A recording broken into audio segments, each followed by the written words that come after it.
Hello everyone. So today we will discuss about complaints and relief granted by judicial bodies. So let's start. So complaints हम किसके regarding discuss कर रहे हैं? Consumer protection के regarding. जो consumer है particularly जब हम इंडिया की बात करें तो उनके साथ बहुत से फ्रॉड होते हैं, एक्सप्लॉयटेशन होती है. सो जब भी वो फ्रॉड होता है, एक्सप्लॉयटेशन होता है तो ये उनका राइट है कि वो उसके लिए रिड्रेसल लें, उसका सोल्यूशन करें. सो सोल्यूशन का मतलब क्या है? जो भी फ्रॉड हुआ है, एक्सप्लॉयटेशन हुआ है, उसके रिगार्डिंग उनका जो भी लॉस हुआ है उससे वो सफर ना करे और उन्हें वो लॉस जो है वो कवर अप हो जाए, उनको उसके लिए कंपेंसेशन मिल जाए. सो उसके लिए उन्हें क्या करना होता है? कंप्लेन फाइल करनी होती है. तो आज हम वही डिस्कस करेंगे कि वो कंप्लेन कहाँ फाइल करनी होती है, कैसे फाइल करनी होती है.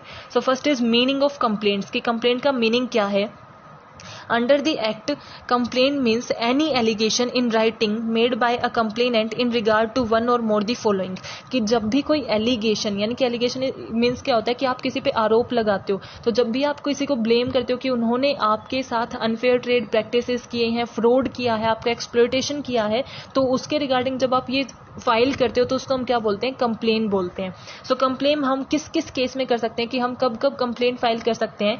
That has suffered loss or damage as a result of any unfair trade practices और restrictive trade practices adopted by any trader. कि किसी भी सेलर ने, बिजनेसमैन ने क्या की है? अनफेयर ट्रेड प्रैक्टिसेस की हैं, यानी कि जो फेयर नहीं है, जो लीगल नहीं है, इलीगल की है या फिर अनफेयर की है, यानी कि आपके साथ फ्रॉड किया है. उस टाइम पे आप क्या कर सकते हो? आप कंप्लेन को क्या कर सकते हो? फाइल कर सकते हो. That the good bought by him suffer from one or more defect, यानी कि किसी भी शॉप से आपने गुड लिया है, कोई भी सामान खरीदा है, उसमें एक या उससे भी ज़्यादा क्या है? डिफेक्ट है. यानी कि आप कुछ खरीद के लेके आए, उसका कुछ टूटा हुआ है या फिर वो पहले से फटा हुआ है. सो वो क्या है? आपके डिफेक्टिव प्रोडक्ट आपको प्रोवाइड किया गया है, आप शॉप पे वापस जाते हो, अगर वो एक्सचेंज करने के लिए मना कर देते हैं तो आप क्या कर सकते हो? कंप्लेन फाइल कर सकते हो. दैट द सर्विसेज हायर्ड और availed by him suffered from deficiency. कि गुड का मतलब क्या होता है कि वो फिजिकल फॉर्म में है. सर्विसेज क्या होती हैं? जो आपकी इनविजिबल होती है, इनटेंजिबल होती हैं. सो गुड्स एंड सर्विसेज दोनों, गुड्स के अंदर क्या हो सकते हैं? डिफेक्ट होते हैं और सर्विसेज के अंदर डेफिशिएंसी होती है. तो अगर सर्विसेज के अंदर डेफिशिएंसी है तो भी आप क्या कर सकते हो? केस कर सकते हो, फाइल कर सकते हो कंप्लेंट को. That a trader has charge for the good mentioned in the complaint a price excess to fix price. यानी कि जो भी आपने जिससे भी सामान खरीदा है, जो भी ट्रेडर है, जो सेलर है, उसने आपसे एक्स्ट्रा प्राइजेस चार्ज किए हैं, यानी कि जो उस प्रोडक्ट की कॉस्ट है उससे ज्यादा उसने आपसे पैसे लिए हैं. वो कॉस्ट क्या हो सकता है? कैसा प्राइस हो सकता है? यानी कि जो आपके खुद प्रोडक्ट पे मेंशन एमआरपी होती है उससे ज्यादा आपने उसने आपसे प्राइस ले लिए, या फिर गवर्नमेंट ने एक प्राइस फिक्स कर रखा है कि इससे ज्यादा आप चार्ज नहीं कर सकते, उससे ज्यादा प्राइस आप पे चार्ज किया गया है, तो आप क्या कर सकते हो? आप फाइल कर सकते हो complain. That good will be hazardous to life and safety when used are being offered for sale to public. यानी कि एक ऐसा प्रोडक्ट, ऐसे गुड्स जो आपकी लाइफ के लिए अनसेफ है या आपकी प्रॉपर्टी के लिए अनसेफ है. सच एग्जांपल कि जो भी मीन्स अल्कोहलिक प्रोडक्ट है, ड्रग्स वगैरह, ये आप सेल नहीं कर सकते, इस पे क्या है? बैन है. सो दैट गुड भी, अगर कोई भी ऐसा गुड सेल कर रहा है, कोई भी ऐसा ट्रेडर कर रहा है without any verification, without any approval of government, तो उसके रिगार्ड भी आप क्या कर सकते हो? कंप्लेन कर सकते हो. तो कंप्लेन क्या है कि आप किसी भी ऑपोजिट पार्टी के खिलाफ कुछ एलिगेशन लगाते हो और उसको आप क्यों कब कब लगा सकते हो? या तो उन्होंने कोई डिफेक्टिव प्रोडक्ट दिया है, उनकी सर्विसेज में डेफिशिएंसी है, अनफेयर ट्रेड प्रैक्टिसेस की हैं, या फिर आपसे ज्यादा प्राइस उन्होंने चार्ज कर दिया है, या फिर क्या कर रहे हैं? आप किसको? हैजार्डियस प्रोडक्ट प्रोवाइड करा रहे हैं. Complaint by वोम.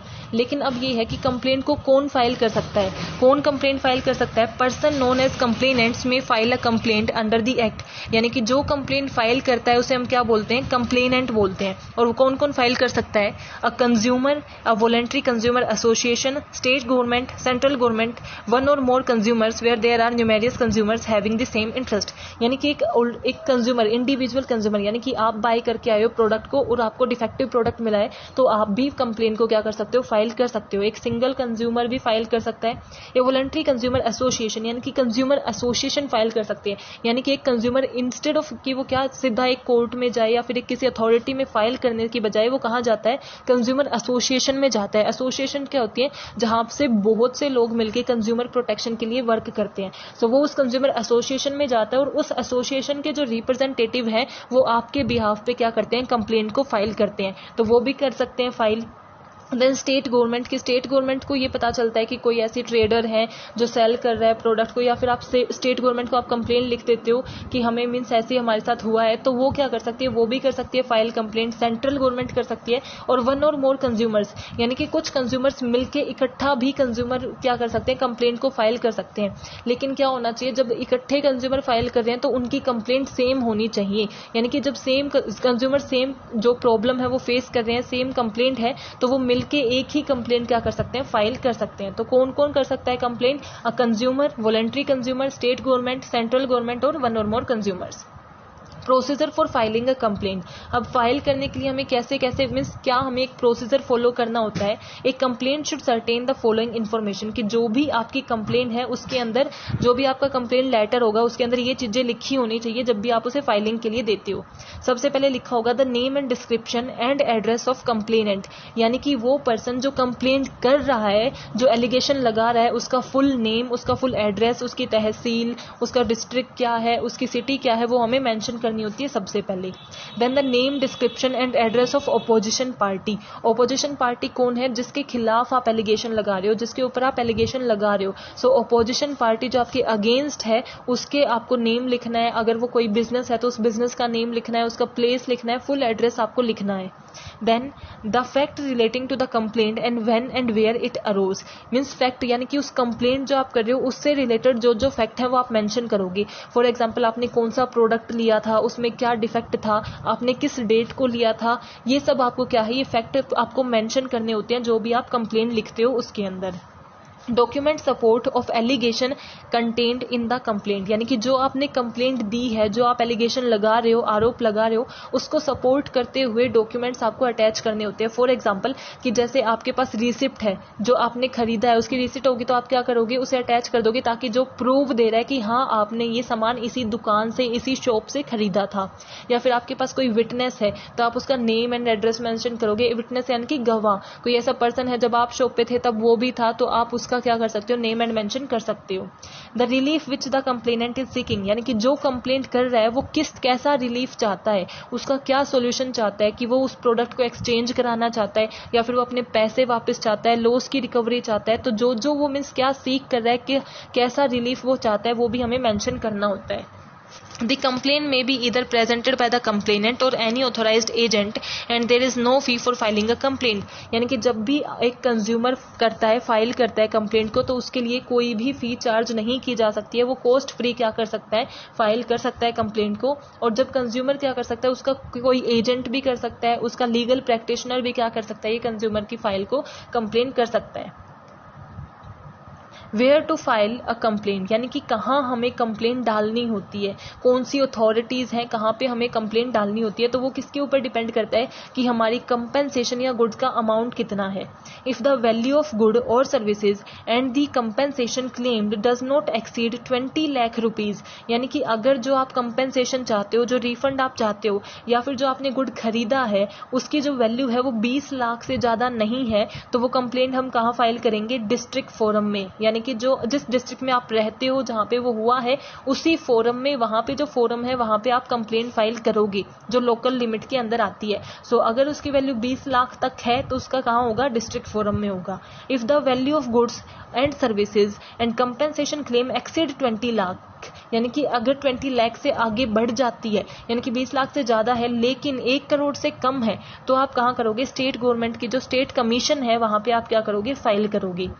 सो अगर 20 लाख तक है तो कहाँ करोगे, जो आपकी डिस्ट्रिक्ट फोरम है। अगर 20 लाख से ज्यादा है लेकिन 1 करोड़ से कम है, तो जो आपकी स्टेट कमीशन है कंज्यूमर प्रोटेक्शन के लिए, वहां पे फाइल करोगे। अब इन केस की आपकी जो वैल्यू है वो 1 करोड़ से ज्यादा है, तो आप कहाँ करोगे, जो आपकी नेशनल कमीशन है वहां पे आपको क्या करनी होती है, फाइल करनी होती है आपकी complaint.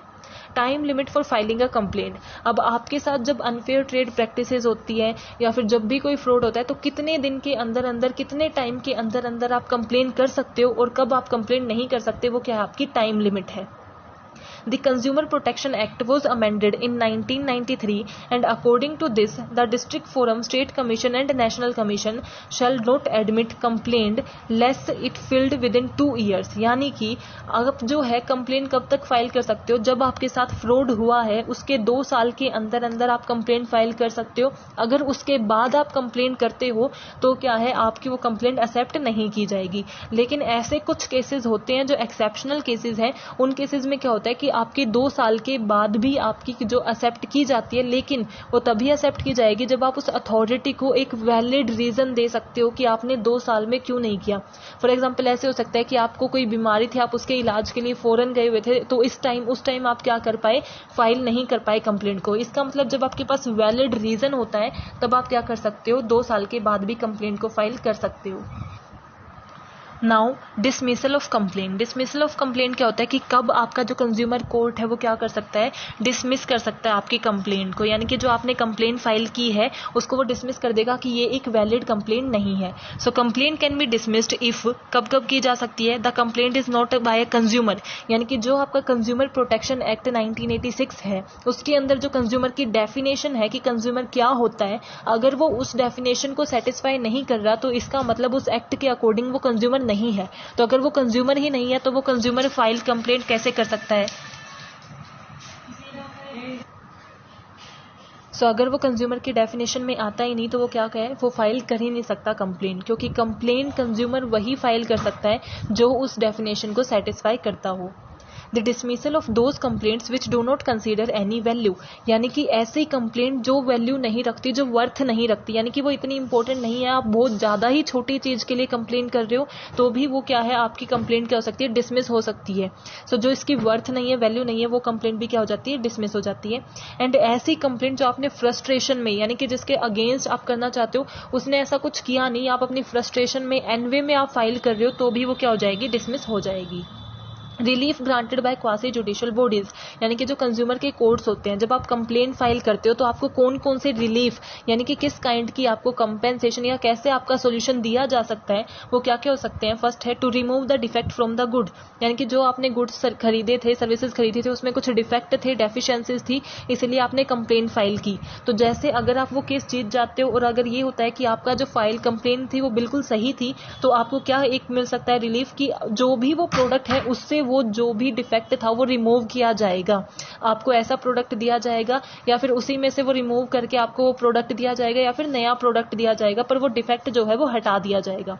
To replace the good with new good to similar description. यानी कि आप कुछ लेके आए थे, वो डिफेक्टिव था, तो आप उसमें ही चेंज नहीं करा रहे, उसी को ठीक नहीं करा रहे, उसको रिप्लेस ही करा रहे हो नए वाले के साथ। ये रिलीफ भी आपको मिल जाता है कि आपको कंप्लीटली रिप्लेसमेंट मिलता है अपने एग्जिस्टिंग गुड का। To refund the price paid by the complainant. यानी कि जिसने कंप्लेंट की है उसको जितना भी लॉस हुआ है, जितना प्राइस उसने बियर किया है, कॉस्ट बियर की है, उसको रिफंड करना। यानी कि वो जो बिजनेस है वो उसको उतने पैसे देगा, रिफंड कर देगा। फॉर एग्जांपल कि जो भी उसको पैसे उसको लेके आने में लगे थे, उसकी ट्रैवलिंग कॉस्ट लगी थी उस प्रोडक्ट को, फॉर एग्जांपल वो एसी लेके आया था, सो उसकी जो भी ट्रैवलिंग कॉस्ट लगी, उसको एसी को खरीदने की कॉस्ट लगी, सो वो उससे क्या करेगा, रिफंड कर देगा। यानी कि वो अपना एसी वापस ले जाए और आपको क्या, अपने पैसे वापस दे दे। आपको ना तो न्यू रिप्लेसमेंट चाहिए और ना ही उसे ठीक कराना है, आपको बस रिफंड चाहिए। देन टू पे कंपेंसेशन। रिफंड और कंपेंसेशन में क्या डिफरेंस होता है कि रिफंड होता है कि बस उस प्रोडक्ट का प्राइस जो कॉस्ट कंप्लीट बनती है ना, वो आपको वापस दे दी जाती है जो आपने उस कंपनी को दी थी।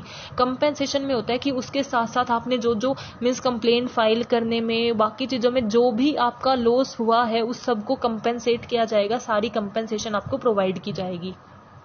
To discontinue the unfair trade practices और रिस्ट्रिक्टिव ट्रेड प्रैक्टिसेस। कि अगर वो बिजनेसमैन, वो ट्रेडर अनफेयर ट्रेड प्रैक्टिसेस कर रहे थे या रिस्ट्रिक्टिव ट्रेड प्रैक्टिसेस कर रहे थे, तो आज से उन्हें क्या करनी पड़ेगी, वो डिसकंटिन्यू करनी पड़ेगी। यानी कि आगे से वो ऐसे नहीं करेंगे, ये भी रिलीफ प्रोवाइड किया जाता है। Then not to offer hazardous goods for sale. यानी कि जो भी ऐसे गुड्स हैं, सर्विसेज हैं जो हमारे लिए अनसेफ हो सकती हैं, हमारी हेल्थ के लिए अच्छी नहीं है, वो उन्हें आगे क्या करेंगे, सेल नहीं करेंगे, उनको प्रोहिबिट कर देंगे, आगे सेल नहीं की जाएंगी।